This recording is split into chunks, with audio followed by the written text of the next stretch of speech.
नमस्कार दोस्तों, welcome to story वाली अवनी। दोस्तों, कहते हैं सोचना अच्छी बात है, लेकिन ज़्यादा सोचना इंसान से उसका वर्तमान भी छीन लेता है और भविष्य भी। बहुत पुराने समय की बात है।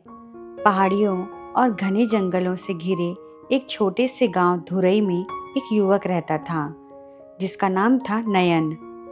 नयन पढ़ा लिखा था, तेज दिमाग वाला था, लेकिन उसकी जिंदगी की सबसे बड़ी समस्या थी, वह हर बात को ज़रूरत से ज़्यादा सोचता था।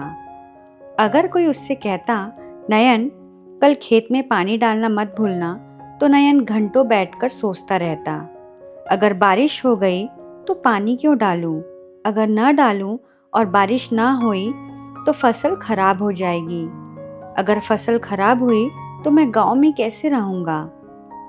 एक छोटी सी बात और मन में सैकड़ों सवाल। गांव वाले उसे प्यार से कहते, नयन तू दिल का अच्छा है, लेकिन दिमाग को थोड़ा आराम दे दिया कर। पर नयन के लिए सोचना खाना खाने जितना जरूरी था। वह अपने भविष्य को लेकर इतना चिंतित रहता कि वह वर्तमान में जी ही नहीं पाता था। जब दूसरे युवक शाम को नदी किनारे बैठकर गीत गाते, तो नयन वहीं बैठा अपनी आंखें सिकोड़कर भविष्य के बारे में सोचता रहता। उसकी माँ अक्सर कहती, बेटा जीवन जीने के लिए है, डरने के लिए नहीं। सोचो, पर इतना भी मत सोचो कि सोच ही तुम पर हावी हो जाए। पर नयन पर इन बातों का ज़्यादा असर नहीं होता। गांव में एक रहस्यमयी यात्री आया। लंबा कद, सफ़ेद दाढ़ी, हाथ में लकड़ी का डंडा। गांव वाले उसे देखकर सहमे, पर उसने मुस्कुराते हुए कहा, डरो मत, मैं बस राहगीर हूँ, लेकिन लगता है जिस चीज़ की तलाश मैं कर रहा हूँ वह इसी गांव में कहीं है। लोग उसे देखकर चौंक गए। यह कैसा आदमी है? क्या ढूंढ रहा है यह? उसकी आंखों में एक चमक थी, जैसे उसे कुछ पता हो, कुछ ऐसा जो और किसी को पता न हो। गांव वाले उसे बाबा कहने लगे। एक सुबह नयन नदी किनारे बैठा वही अपनी आदत के अनुसार सोच रहा था। अगर मेरी जिंदगी ऐसी ही निकल गई तो क्या होगा? अगर खेतों की उपज कम हो गई तो क्या होगा? तभी बाबा उसके सामने आकर खड़े हो गए। क्या सोच रहे हो युवक? उनकी आवाज शांत थी, लेकिन उसमें कुछ रहस्य था। नयन घबरा गया। कुछ नहीं बाबा। बाबा मुस्कुराए। मैंने देखा है, तुम वही हो जो हर बात को जरूरत से ज्यादा सोचता है। नयन हैरान, आपको कैसे पता?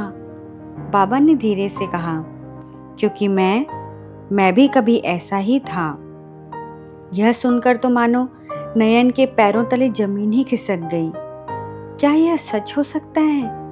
क्या यह बाबा भी पहले उसी की तरह था? बाबा पास बैठ गए और बोले, अगर तुम चाहो तो मैं तुम्हें इस सोच के बंधन से मुक्त कर सकता हूँ। नयन की आंखें चमक उठी। कैसे बाबा? बाबा ने कहा, इसके लिए तुम्हें मेरे 3 सवालों का जवाब देना होगा, लेकिन ध्यान रहे जवाब जल्दी देना, ज़्यादा सोचना मत। यह सुनकर नयन का दिल धड़क उठा। यानी परीक्षा वही थी जिसमें वह सबसे कमजोर था। बाबा ने पहला सवाल पूछा, तुम अगर रास्ते पर चल रहे हो और 2 राहें मिली, एक छोटी और एक लंबी, तो तुम कौन सा रास्ता चुनोगे? नयन तुरंत सोचने लगा, छोटी लूं या लंबी लूं? छोटी लूंगा तो शायद जल्दी पहुंच जाऊं, लेकिन लंबी में सुरक्षित हो सकता है। कहीं छोटा रास्ता खतरनाक तो नहीं? उसका चेहरा तनाव से भर गया। बाबा ने ताली बजाई और कहा, रुको, यही तुम्हारी समस्या है। कभी कभी सफ़र की शुरुआत में ही कोई सही रास्ता नहीं होता। रास्ता सही तब बनता है जब तुम चलना शुरू करते हो। नयन चुप हो गया। दूसरा सवाल, बाबा ने पूछा, अगर एक काम मुश्किल लगे तो क्या तुम शुरुआत करोगे या पहले सोचना पसंद करोगे? नयन कुछ बोल पाता उससे पहले बाबा बोले, मुश्किल काम शुरुआत करते ही आधा आसान हो जाता है, लेकिन अगर तुम सोचते रहे तो काम कभी शुरू ही नहीं होगा। नयन के मन में कुछ हल्का हुआ, जैसे कोई बोझ धीरे धीरे उतर रहा हो। बाबा ने तीसरा सवाल पूछा, अगर कोई गलती हो जाए तो तुम क्या करोगे? खुद को कोसोगे या सुधारने की कोशिश करोगे? नयन झिझकते हुए बोला, शायद मैं खुद को ही कोसता रहूंगा बाबा। बाबा की आंखों में गहराई थी। जीवन में गलती होना पाप नहीं, उसे ठीक करने की कोशिश न करना ही सबसे बड़ी गलती है। तुम सोचते रह जाते हो और जीवन बीत जाता है। नयन की आंखों से आंसू निकल आए, जैसे किसी ने बरसों पुरानी गांठ खोल दी हो। बाबा ने अपनी थैली से एक छोटा चमकीला पत्थर निकाला। यह कोई जादुई पत्थर नहीं था, पर इसे अपने पास रखना। जब भी तुम ज़्यादा सोचना शुरू करो, इसे छूना और याद करना कि सोचने से ज़्यादा जीना जरूरी है। नयन ने पत्थर लिया, छोटा पर हल्का गर्म। अगली सुबह बाबा गायब थे। किसी ने नहीं देखा कि वह कब गए, लेकिन उनका दिया हुआ पत्थर और उनकी बातें नयन की जिंदगी बदलने वाली थी। कुछ ही दिनों में गांव वालों ने देखा, नयन अब काम करने से पहले सोच में नहीं खोता था। वह समय पर खेत जाता, लोगों से बातचीत करता, गलतियां होने पर खुद को दोष भी नहीं देता था, और सबसे बड़ी बात, वह हल्का, खुश और आत्मविश्वासी दिखता था। उसकी माँ ने प्यार से कहा, बेटा तू पहले जैसा नयन नहीं रहा, तू अब असल में जीना सीख रहा है। मुझे यह देख के बहुत खुशी हो रही है मेरे बेटे। नयन मुस्कुरा दिया। 1 साल बाद नयन के खेत में सबसे अच्छी फसल हुई। गांव वाले तो हैरान थे।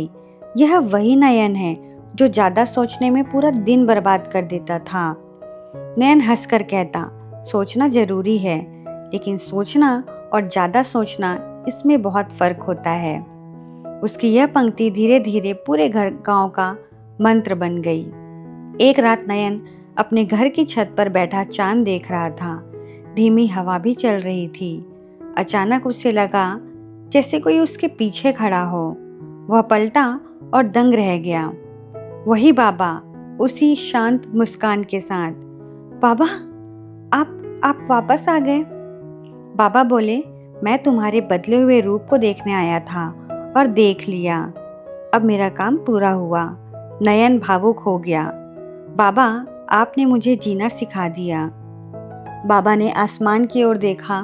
नयन, जब आदमी ज़्यादा सोचता है तो उसकी सोच उसी के खिलाफ तलवार बन जाती है, लेकिन जब वह जीना सीख जाता है तो सोच भी उसका साथी बन जाता है। और इतना बोलकर बाबा धीरे धीरे रात की अंधेरी में गायब हो गए।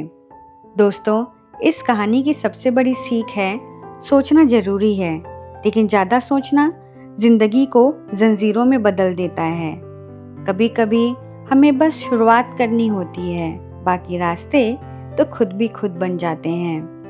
नयन की तरह हमारी ज़िंदगी में भी बहुत से बाबा आते हैं, कभी किसी इंसान के रूप में, कभी किसी घटना के रूप में, कभी किसी अनुभव के रूप में। पर याद रखें, ज़िंदगी सोचने से नहीं, जीने से बदलती है। अगर आपको यह पुरानी समय की सीख भरी वाली कहानी पसंद आई हो तो वीडियो को लाइक करें और हमारे चैनल को सब्सक्राइब करना मत भूलिए। और क्या आपके साथ भी ऐसा होता है कि आप ज़्यादा सोचते सोचते कोई ज़रूरी कदम नहीं उठा पाते? कमेंट में हाँ या नहीं ज़रूर लिखें। मिलते हैं अगली रोचक और प्रेरणात्मक कहानी में। Thank you so much.